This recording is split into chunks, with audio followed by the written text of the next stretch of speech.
Good evening, all. I welcome you all for the wireless communication lecture module. In this lecture, we are going to discuss about the channel assignment strategies. For the effective utilization of the spectrum, channel assignment strategies are very much important in terms of wireless communication.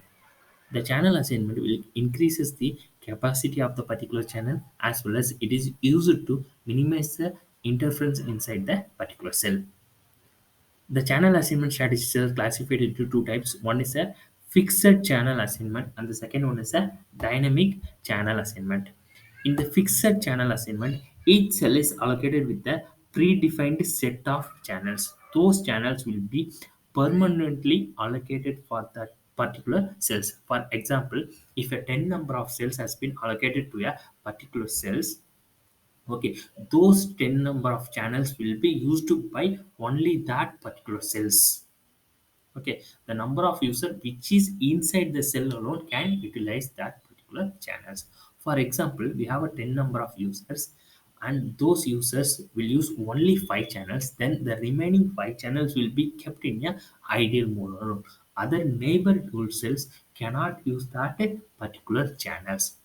Secondly, the one more drawback is that if you have a 10 channels, all the 10 channels can be used by the number of users. If any new user comes over here, if he is in case of required any channels, obviously the call will be blocked in case of uh, due to insufficient number of channels.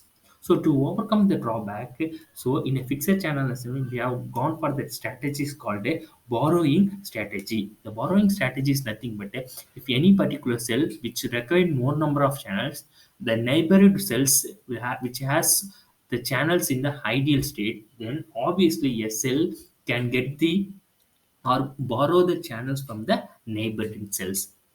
This strategy is called as borrowing strategy. This borrowing strategy is monitored by the MSC. The second channel assignment is called as dynamic channel assignment, which is also called as on-demand channel assignment. Here, the channels are not permanently allocated to the any particular user or any particular cell. Here, on a request basis, on a demand basis, the user will request to the base station, and the base station will create a request to the MSC, and the MSC will allocate the channel to a particular user. For allocating a channel to the particular user, the MSC will uses certain type of algorithms. Due to that algorithm, with the help of the algorithm, the channel has been allocated to that particular user. This is about a dynamic channel assignment. In a fixed channel, the channels are permanently allocated for the particular user. In the dynamic channel, on a demand basis, the channels are being allocated to the individual users. Thank you.